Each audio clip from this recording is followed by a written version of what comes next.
শুনে রাখবেন, যে নারী একবার পরকীয়ায় লিপ্ত হয়েছে তাকে আপনি যত দামি জিনিসই দেন না কেন, জান্নাত থেকে সুন্দর উপহার এনে দেন, তাও সে সন্তুষ্ট হবে না। যে নারীর পর পুরুষের প্রতি আকর্ষণ বেশি, সে কখনোই ঘরের হালাল সম্পর্কে সন্তুষ্ট থাকে না। সেই নারীর স্বামীকে দেখা যায় এতটা স্মার্ট, তার এতটা সম্মান, এতটা অর্থবিত্ত সম্মান, টাকা পয়সা থাকা সত্ত্বেও সেই স্বামীতে সে সন্তুষ্ট না। বিষয়টা এত বেশি বাজে মনে হয়, এত বেশি খ্যাত মনে হয়, এত জঘন্য মনে হয়, তবু হালাল সম্পর্ক বাদ দিয়ে এই ধরনের নারীরা পরপুরুষেই আসক্ত হয়। এই ধরনের নারীদের যদি জান্নাত থেকে হুর এনে দেন, তবু তারা সন্তুষ্ট হবে না। হালাল সম্পর্ক তাদের ভালোই লাগবে না। ঘরে সুন্দর স্বামী আছে, স্বামীর টাকা পয়সা আছে, অথচ বন্ধু বান্ধব নিয়ে ঘুরে বেড়াই।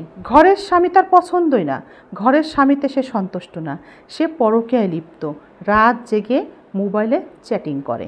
ঘরের স্বামী আছে তবু সারা রাত মোবাইলে চ্যাটিং করে।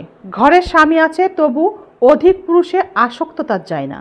ঘরে স্বামী আছে, সুস্থ সবল স্বামী, তারপরেও পরপুরুষে আসক্তি তার যায় না। এই প্রশ্নের উত্তর দেবে কে?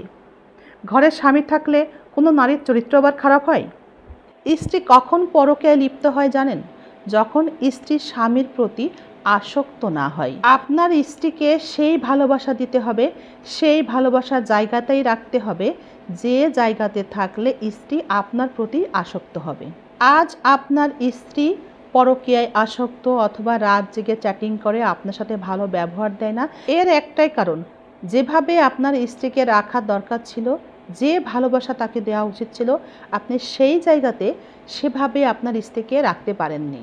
আপনি হয়তোবা একটা সময় আপনার স্ত্রীকে ভালোবাসেননি, পাত্তা দেননি, গুরুত্বই দেননি, তাই আপনার স্ত্রী আজ আপনাকে গুরুত্বই দিচ্ছে না। এভাবে চললে তো আপনার স্ত্রীর চরিত্র নষ্ট হবে এমনিতেই।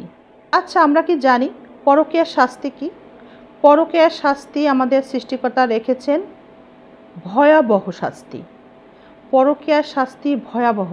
পৃথিবীতে যত অপরাধ আছে তার শাস্তি থেকে পরকীয়ার শাস্তি কিন্তু ভয়াবহ শাস্তি। আমরা যারা মনে করি পরকীয়া করি প্রথম দিকে, পরবর্তীতে বিয়ে করে নিব, তারা ভালো করে শুনে রাখেন, পরকীয়ার শাস্তি আপনাকে পেতেই হবে, যতই আপনি বিয়ে করে নেন না কেন।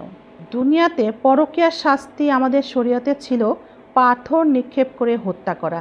যারা ব্যভিচারে লিপ্ত হবে নারী পুরুষ, কিংবা পরকীয়ায় লিপ্ত হবে, জিনার মতো অপরাধ করবে, তাদেরকে এই শাস্তি দেওয়া হতো। এখন বর্তমানে সেই শাস্তি দুনিয়াতে দেখা যায় না দিতে, কিন্তু দুনিয়াতে আমরা শাস্তি না পেলেও আখিরাতে গিয়ে আমাদের সৃষ্টিকর্তা, আমাদের রব কিন্তু শাস্তি দিবেনই, এবং সেই শাস্তি হবে ভয়ঙ্কর, ভয়াবহ। সমস্ত অপরাধের শাস্তির থেকে পরকীয়ার শাস্তি ভয়ঙ্কর হওয়ার কারণ হচ্ছে সৃষ্টিকর্তা পৃথিবীতে শৃঙ্খলা বজায় রাখার জন্যেই এই শাস্তির ব্যবস্থা করেছেন, যেন বৈবাহিক সম্পর্কের মধ্য দিয়ে আমাদের পৃথিবীতে আমাদের অস্তিত্ব, অর্থাৎ মানুষের অস্তিত্ব টিকে থাকবে বৈবাহিক সম্পর্কের মতো হালাল সম্পর্কের মধ্য দিয়ে।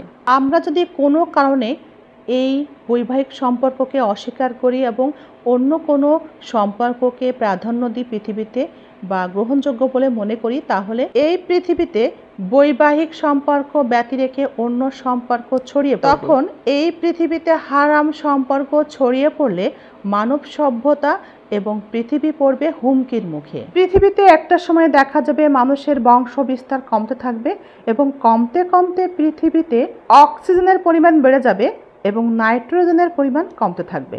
এখন আপনারাই বলুন তো, পৃথিবীর অবস্থা তখন কি দাঁড়াবে? পৃথিবী পড়ে যাবে হুমকির মুখে। তাই আমাদের সৃষ্টিকর্তা, আমাদের রব, পৃথিবীকে বাঁচাতে এবং মানুষের অস্তিত্ব রক্ষা করতে আমাদের সৃষ্টিকর্তা তাই আমাদের ধর্মে রেখেছেন পরকীয়ার জন্য ভয়াবহ শাস্তি।